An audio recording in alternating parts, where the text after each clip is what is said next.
जय श्री श्याम दोस्तों, राधे राधे। आज के वीडियो में आप सबके साथ शेयर कर रही हूँ शरद पूर्णिमा की सरल एकदम से पूजा विधि किस प्रकार से आपको करना चाहिए। इस वीडियो में आपको संपूर्ण जानकारी जो है वो मिल जाएगी। सबसे पहले आपको क्या करना है, भगवान श्री हरि विष्णु को विराजमान करना होता है। तो आपको कोई भी चौकी पटा जो भी आपके पास आसानी से आपको मिल जाए उस प्रकार से आपको ले लेना है। यदि आपके पास कोई भी पटा नहीं है, चौकी नहीं है, तो आपका जो भी मंदिर है वहीं पे भी आप पूजा जो है वो कर सकते हैं। तो सबसे पहले मैंने क्या किया है, एक जगह जो है वो साफ स्वच्छ कर ली है गंगा जल से। उसके ऊपर मैंने यहाँ पे जो चौकी है वो बिछा दी है इस प्रकार से। और चौकी जो है वो डालने के बाद में मैंने एक पीले रंग का जो मान लीजिए आसन है वो बिछा दिया है, ठीक है। और उसके बाद यहाँ पे भगवान श्री हरि विष्णु विराजमान कर दिए हैं। नीचे थोड़ा सा फूलों का आसन जो है वो दिया है। आप तिल का आसन भी दे सकते हैं, चावल का आसन भी दे सकते हैं। यदि आपके यहाँ पूर्णिमा वाले दिन जो चावल है वो वर्जित है तो फिर आप तिल का आसन जो है या पुष्प का आसन दे सकते हैं। यहाँ पे मैंने छोटे से गणपति जो है वो बैठाले हुए हैं, क्योंकि प्रथम पूज्य हमारे गणपति होते हैं, इसलिए हमने गणपति भगवान को यहाँ पर विराजमान किया हुआ है। अब किस प्रकार से आपको पूजन अर्चन करना है, चलिए शुरू कर लेते हैं पूजन अर्चन और देख लेते हैं एकदम सरल पूजा जो है वो किस प्रकार से हमको करना होता है। तो यहाँ पे गणपति भगवान के साथ भगवान श्री हरि विष्णु और उनके साथ ही साथ जो भी पोथी की आपके पास जो पुस्तक है कथा की, वो आपको इसी प्रकार से रख लेना है। तो यहाँ पे देखिए, ये मेरे पास भगवान सत्यनारायण व्रत की कथा है, तो यही पूर्णिमा वाले दिन सुनी जाती है, तो यहाँ पे मैंने ये भी रख दी है। अब क्या करना है आपको, अब आपको सर्वप्रथम जो दीपक है वो प्रज्वलित करना है और अपनी पूजा जो है वो स्टार्ट करनी है। मैं बिल्कुल सरल पूजा विधि आप सबके साथ शेयर कर रही हूँ। तो यहाँ पे मैं किसी भी प्रकार का कोई भी कलश स्थापना आप सबको नहीं दिखा रही हूँ।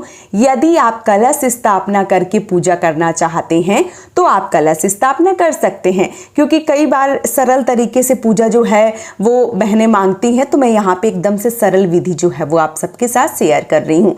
तो चलिए अब जो दीपक है वो हम प्रज्वलित कर लेते हैं और अपनी पूजा को शुरू करते हैं। तो यहाँ पे जो दीपक है वो आप शुद्ध देसी घी का दीपक भी रख सकते हैं और आप चाहें तो तिल के तेल का दीपक जो है वो भी रख सकते हैं। यहाँ पे इस प्रकार से मैंने जो दीपक है वो रख दिया है। तो मैंने यहाँ पे धूप बत्ती और दीपक दोनों साथ में जला के रख दिए हैं, क्योंकि जो हम आरती है वो हम धूप बत्ती से कर लेंगे, तो दोनों हमने साथ में जला दिए हैं। अब हमें क्या करना है, अब हमें जो अपनी पूजा है वो शुरू करनी है। तो पूजा को शुरू करने से पहले सबसे पहले हम जो स्नान है वो करवाएंगे भगवान को, और उसके बाद सारी चीज़ें जो है वो हम करेंगे। तो यहाँ पे हमने एक पुष्प जो है वो ले लिया है, जल और गंगा जल दोनों मिला के इस प्रकार से हम सबसे पहले दीपक का पूजन करेंगे। भाव रूपी स्नान जो है वो करवाएंगे, गणपति भगवान को स्नान करवाएंगे, जो हमने पोथी ली है उसको स्नान करवाएंगे, और यहाँ पे भगवान श्री हरि विष्णु को जो है वो स्नान करवाएंगे। इस प्रकार से भाव स्वरूप स्नान करवाएं। बहुत ज़्यादा पानी की आवश्यकता नहीं होती है, नहीं तो सारा चीज़ जो है वो गीला हो जाता है। इस प्रकार से इसी प्रकार से आपको भाव स्वरूप स्नान जो है वो करवा देना होता है। अब हम क्या करेंगे, अब हम पुष्प जो है वो समर्पित करेंगे। तो यहाँ पे देखिए, हमने यहाँ पे दीपक को जो पुष्प है वो समर्पित कर दिया है। इसके साथ ही साथ भगवान गणपति को जो पुष्प है वो समर्पित कर दिया है। अब हम जो पुष्प है वो भगवान श्री हरि विष्णु को, तो इस प्रकार से भगवान श्री हरि विष्णु को हमने जो पुष्प है वो समर्पित कर दिया है, और जो हमने पोथी ली है उसको भी इस प्रकार से रख दिया है। तो ये देखिए, मैंने सबको जो पुष्प है वो समर्पित कर दिया है। अब हम जो तिलक है, जो रोली है, जो चंदन है वो हम लगाएंगे। तो इस प्रकार से मैंने यहाँ पे देखिए ये सारा सामान जो है वो लिया हुआ है, और इसी से जो हम तिलक है वो करेंगे। तो चंदन का तिलक जो है वो हम कर रहे हैं। तो हम सबसे पहले जो दीपक है उसका पूजन करेंगे इस प्रकार से। तो ये देखिए, हमने दीपक का जो पूजन है वो कर लिया है। अब हम भगवान गणेश को तिलक करेंगे इस प्रकार से, और जो हमने पोथी ली है उसको भी इस प्रकार से जो हम तिलक है वो कर देंगे। जितने भी पोथी में लोग बने हुए हों उन सबको जो तिलक है वो करना होता है। इसके साथ ही साथ भगवान श्री हरि विष्णु को हम तिलक करेंगे, और जो भी फोटो में साथ में विराजमान हैं उन सब को हम जो तिलक है वो करेंगे। इसके साथ ही साथ जो मान लीजिए माताएं हैं तो उनको हम इस प्रकार से रोली कुमकुम से तिलक करेंगे, और जो भी देव हैं या जो भी भगवान हैं उन सब को हम जो चंदन का तिलक है वो करेंगे। इस प्रकार से हमने चंदन का जो तिलक है वो कर दिया है। अब हम यहाँ पे अक्षत जो है वो चढ़ाएंगे, यानी कि जो पीले चावल हैं वो चढ़ाएंगे, या सफ़ेद चावल हैं तो खड़े एकदम से चावल हो, टूटे ना हो, इस बात का विशेष रूप से ध्यान रखें। यहाँ पे मैं पूजा में हमेशा पीले चावल जो है वो लेती हूँ, क्योंकि पीले चावल का विशेष महत्व होता है, और कहते हैं कि जब पीले चावल चढ़ाते हैं तो भगवान जो हैं वो हमारी पूजा में ज़रूर सम्मिलित होते हैं, इसलिए हमें पीले चावल जो है वो ज़रूर देने चाहिए भगवान को। इसके साथ ही साथ अब हम वस्त्र जो है वो चढ़ाएंगे। तो वस्त्र के भाव से आप अगर वस्त्र हैं तो चढ़ा दीजिए, अगर वस्त्र नहीं है तो आप वस्त्र के भाव से जो कलावा है वो समर्पित कर सकते हैं। तो चलिए, हमने भगवान को देख रहे हैं आप, ये चुनरी जो है वो उड़ाई हुई है। बाकी जो भी भगवान हैं उन सब को हम जो कलावा है वो समर्पित करेंगे। तो यहाँ पे देखिए, भगवान गणेश को हम यहाँ पे जो कलावा है वो समर्पित करेंगे। इसके साथ ही साथ जितने भी भगवान हैं उन सब को हम कलावा जो है वो समर्पित करेंगे। तो यहाँ पे जो मान लीजिए कलावा है वो आपको ज़रूर लेना है, और कलावा रूपी वस्त्र जो है वो ज़रूर समर्पित करें। और अगर आपके पास वस्त्र हैं तो वस्त्र जो है वो भी समर्पित कर सकते हैं। इस प्रकार से मैंने जो वस्त्र हैं वो समर्पित कर दिए हैं। अब हम दीपक को जो वस्त्र हैं वो भी समर्पित करेंगे। तो इस प्रकार से हमने दीपक को जो है वो भी वस्त्र समर्पित कर दिए हैं। भगवान गणेश को और जो भगवान श्री हरि विष्णु हैं उनको जो जनेऊ है वो हम समर्पित करेंगे। तो इस प्रकार से मैंने यहाँ पे जनेऊ जो है वो समर्पित कर दिया है। जनेऊ में आप थोड़ा सा हल्दी है, माफ़ कीजिए, जो थोड़ी सी हल्दी है वो ज़रूर लगाना है, सफ़ेद जो है वो आपको नहीं चढ़ाना है। तो इस प्रकार से मैंने जो जनेऊ है वो समर्पित कर दिया है। अब हमें क्या करना है, अब हम यहाँ पे भगवान श्री हरि विष्णु को सबसे प्रिय हैं जो तुलसी जी हैं वो सबसे प्रिय हैं। तो मंजरी अगर मिल जाती हैं तो सर्वोत्तम है, और अगर मंजरी नहीं मिलती हैं तो फिर आप इस प्रकार से जो भी पत्ती हैं वो भी आप, जो तुलसी पत्र है वो भी चढ़ा सकते हैं। तो यहाँ पे मैंने जो मंजरी है वो समर्पित कर दी है। अब हमें क्या करना है, अब हमने जो भी फल हैं, जो भी भोग है, प्रसाद है, मिठाइयाँ हैं, खीर है, आज के दिन यानी शरद पूर्णिमा के दिन खीर, विशेष रूप से खीर जो है वो बना के और रखी जाती है भोग प्रसाद के रूप में, और खुले आसमान के नीचे रखी जाती है। कहते हैं कि औषधि गुण हो जाते हैं, वो जो खीर होती है वो अमृत के समान हो जाती है। पूरी रात वो जो खीर है वो रखी रहती है। सुबह प्रसाद के स्वरूप में खाने से जो मान लीजिए शरीर है उसकी बहुत सारी बीमारियां समाप्त हो जाती हैं, इसलिए जो खीर है वो बनाई जाती है और रखी जाती है। तो यहाँ पे मैंने फल जो है वो रख दिए हैं। इसके साथ ही साथ भगवान गणपति को इस प्रकार से, और भगवान को जो हमने भोग प्रसाद है वो समर्पित कर दिया है।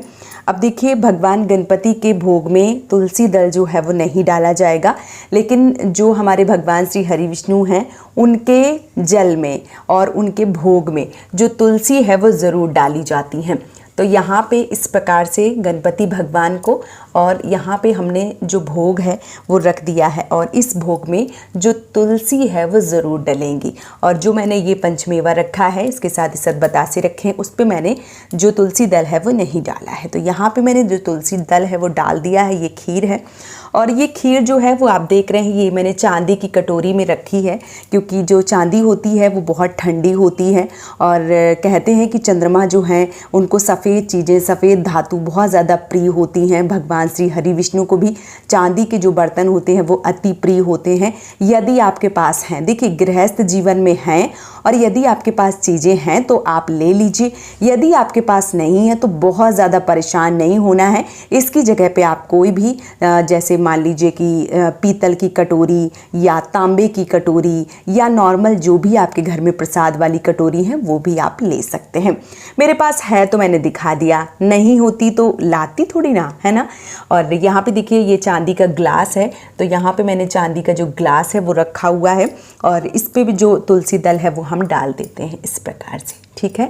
तो चांदी की कटोरी और चांदी का ग्लास अगर आपके पास है, देखिए अगर है तो ले लीजिए, अगर नहीं है, फिर से बोलूँगी, नहीं है चीज़ें तो जो भी चीज़ें हैं उन्हीं में आप पूजा पाठ जो है वो करना चाहें। आप ऐसा ना करें कि नहीं है चीज़ें तो फिर क्या करें, ठीक है।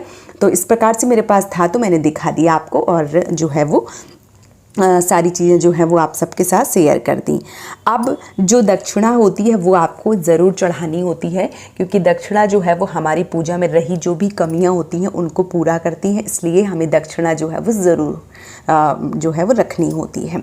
अब हमें क्या करना है, अब देखिए 1 लोटा जल, ये देखिए 1 लोटा जल लेना है। ये जल जो है वो आपको यहाँ रखना है इस प्रकार से, और इस पे क्या करना है, सफ़ेद फूल मिल जाते तो बहुत अच्छी बात है, नहीं मिलते कोई बात नहीं, जो भी फूल है वो आपको डाल देना है। इसके साथ ही साथ जो अच्छत है वो आपको डाल देना है। यहाँ पे मैंने अच्छत जो है वो लिया है, पुष्प लिए हैं, ठीक है, ये इस पे डाल दिए हैं। अब आपको क्या करना है, अब आपको थोड़े से हाथों में जो पुष्प हैं वो लेना है इस प्रकार से, और जो कथा है वो आपको पढ़नी है।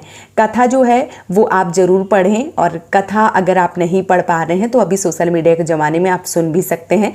कथा जो है वो सुने, और कथा सुनने के बाद में ये जो फूल है या जो अच्छत आपने लिया है वो आप इस प्रकार से भगवान श्री हरि विष्णु को समर्पित कर दें, ठीक है। ये इस प्रकार से जो कथा है वो हो जाती है। अब आपको क्या करना होता है, अब मैंने एक छोटा सा उपाय जो है वो आप सबके साथ शेयर किया था, और अगर आप सबको उपाय याद नहीं है तो मैं आप सबको बता दूं, शरद पूर्णिमा वाले दिन ये उपाय ज़रूर कीजिए। धन संबंधित ये उपाय है, बहुत ज़्यादा असरदायक है। इसके लिए आपको क्या करना है, एक पान का पत्ता लेना है। पान के पत्ते में आपको चांदी का सिक्का है तो बहुत अच्छी बात है, नहीं है जो भी सिक्का है नॉर्मल वो आप रख लीजिए। 2 आपको बतासे रख लेने हैं, 2 आपको इसी में कौड़ी रख लेनी है, ठीक है, 2-2 की संख्या में रखें। 2 हमें क्या लेनी है, 2 हमें लौंग लेनी है, और 2 हमें इलायची लेनी है, ठीक है। जो मैं दिखा रही हूँ बिल्कुल इसी प्रकार से आप कर लीजिए। फिर इसके साथ ही साथ अगर फूल हैं तो फूल जो है वो भी इसी में रख दीजिए। अब थोड़े से जो अच्छत हैं वो आपको लेने हैं इस प्रकार से, ठीक है। ये अच्छत जो है वो भी इसी में आपको रख देने हैं। ये देखिए मैं पास से दिखा दे रही हूँ। ये जो उपाय है बहुत ज़्यादा असरदायक है। इस उपाय को शरद पूर्णिमा वाले दिन आपको ज़रूर करना है, विशेष रूप से ये उपाय जो है वो आपको करना है। इस उपाय से धन संबंधी जो भी समस्याएं हैं वो समाप्त हो जाती हैं। मैंने आप सबको वीडियो में बताया भी था, करके भी दिखा दे रही हूँ, ठीक है। तो इस प्रकार से ये उपाय जो है वो आपको ज़रूर करना होता है। ये उपाय आप चाहें तो यहीं रख सकते हैं, आप चाहें तो ऊपर अगर जगह है तो ये यहाँ भी रख सकते हैं इस प्रकार से, ठीक है।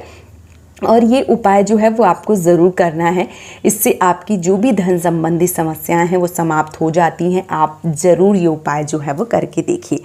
इस प्रकार से मैंने सारी पूजा जो है वो कर दी है। ये देखिए सारी पूजा जो है वो इस प्रकार से हो गई है। अब हमें क्या करना है, अब हमें जो आरती है वो करनी होती है।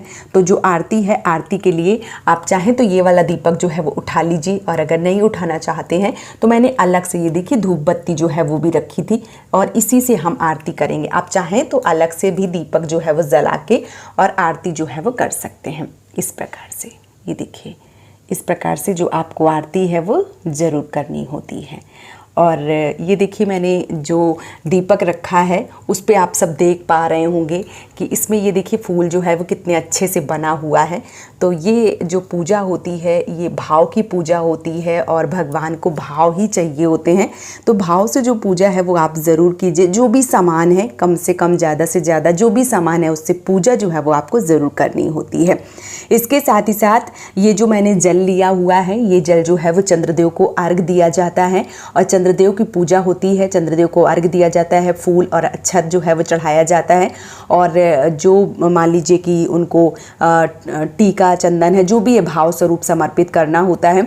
और जो खीर होती है वो छोड़ी जाती है, ऊपर रखी जाती है खुले छत के नीचे, और नीचे सुबह स्नान ध्यान करके वो जो खीर है वो खाई जाती है। तो इस प्रकार से जो पूजा है वो संपन्न होती है। इसके बाद आपको क्या करना है, हाथ में जल लेना है, और जल लेने के बाद आपको इस प्रकार से 3 बार जो आचमन है वो करना होता है, और फिर लास्ट में इस प्रकार से छोड़ देना होता है।